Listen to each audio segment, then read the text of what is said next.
This video is sponsored by the gaming app Arcade. Every week you can win up to $1,000 by taking part in various beauty pageants.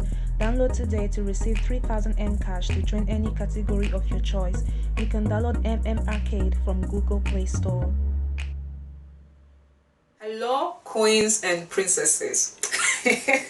So I've decided to eliminate the kings because the kings are not doing anything for me. Like, I've been doing this thing for how many months now, and no king has even dropped a comment to say, my beautiful Asian queen, you are doing such a wonderful job. Like, ever since I started watching your videos, my sensitivity and my sensibility have increased. No, the only people who comment and who support me are the queens and the princesses. So yes, henceforth I'm acknowledging them alone. When the kings start acknowledging my efforts, then I will reciprocate. But for now, we no longer know them, as in I don't know you. Anyway, today we are here to talk about pastors. Hey, I've been talking about pastors lately. It's like these pastors, they do me something. And yes, one pastor actually did me something, but that is not the point. Anyway, today I'm talking about pastors and submission. Why are these men of God so obsessed with submission? Let's start from a sermon by Chris Oyakhilome. Husband does not mean the male partner in a marriage. Husband means master. The reason God made woman was because of man. So woman was not his original idea. So many Christian women object to this because they say that doesn't really make sense. It will seem like a convenient narration of events, like it was intentionally narrated that way to give the impression that indeed women were created just for the purpose of helping men. Because the same Bible says that God created everything in pair. Male and female he created. So how come when it came to human beings, he didn't think of creating them in pair as well? Like, how was Adam supposed to procreate and multiply without a female companion? So there is a lot of debate concerning this particular passage of the Bible. It seems more like a human version of it to reflect the mentality of that period than the actual story of how human beings came in existence according to Christian philosophy. The second pastor we are looking at today is Adeboye's birthday post to his wife. I think during that period I was in Facebook jail, so I could not really participate in full, in the dragging, because that man deserves to be dragged like a small tiger generator, like you'll be dragging. I don't know if that's how a generator works, but I just imagine myself pulling the cord over and over again. So Adeboye wrote this birthday post to his wife, and there was everything about him and so little about his wife. Like, you as a man, you are coming out to celebrate your wife, and you cannot even list qualities about your wife that make her an exceptional human being. Instead, you are busy listing qualities that make her an exceptional servant to you. Let me just read like a few lines of that, whatever, disgusting thing. Today is my wife's birthday, and there are lessons that women, especially so many young brides, can learn from her. She is a powerful woman, I know that. She has many people who take instructions from her. But as powerful as she is, and even though she has seen me in my weakest moments, I have no doubt that I am her head. It does not matter what is on her itinerary. If I say I would like you to go with me to so and so place, the best she can do is try to convince me otherwise. If I insist, she will cancel whatever she was to do and come along with me. The Bible in Ephesians chapter 5 verse 23 says, "For the husband is the head of the wife, even as Christ is the head of the church. The husband is the head of the wife. No matter how educated or successful you are, your husband is your head and you must regard him as such at all times. It is a terrible thing for a husband to feel his wife is his head.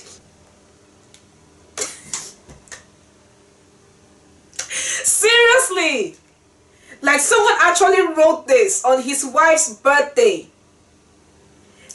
Imagine the disrespect. Imagine being belittled like this. Like your husband comes out and says this, and writes these things about you to the public. What opinion do people have of this woman right now? I see her as a nothing, as a nobody, as an appendix to her husband. Is this what marriage is supposed to be like?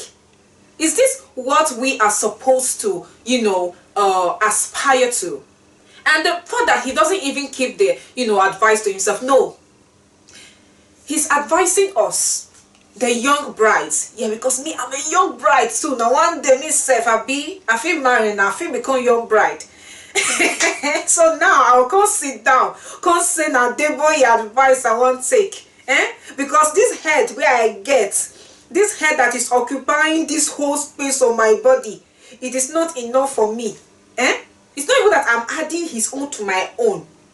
I'm going to remove my own and pretend it doesn't exist and then put his own on top of my own. So we are going to be two people with one head.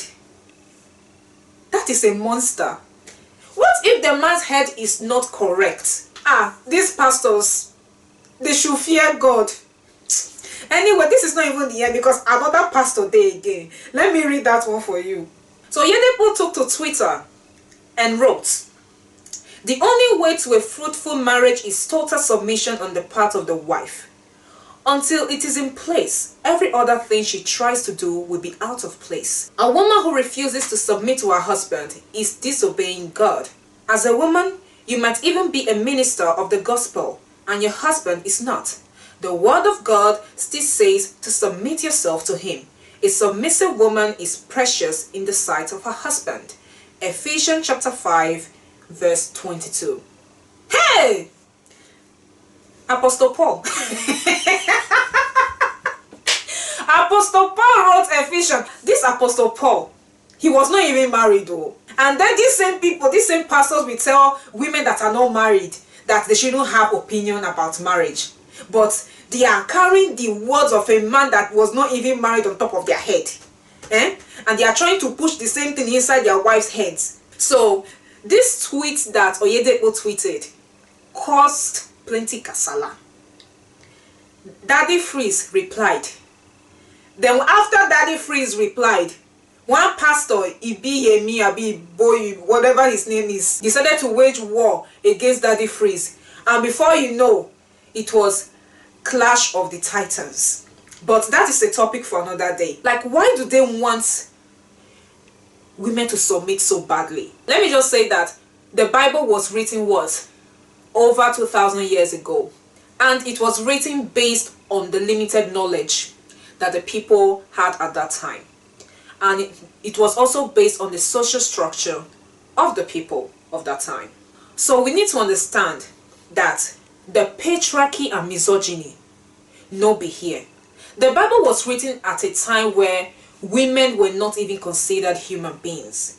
They were considered properties, first of their fathers and then of their husbands. And it is still a mentality that exists today in Christianity. When we hear, for example, that my father has to give me away in marriage. Like, what are you? A piece of furniture that he picks up in his house and gives to this man that has come to marry you. And then this man carries you away and that is it. Like, think of the fact that some fathers actually wash their hands of their daughters the moment these women get married. Because as far as they are concerned, she is no longer my property, she is now her husband's property. How do you want to live in the 21st century? Still, abiding by rules that were created over 2 millennia ago. Because they will always say, oh, our teachings are for Christian women.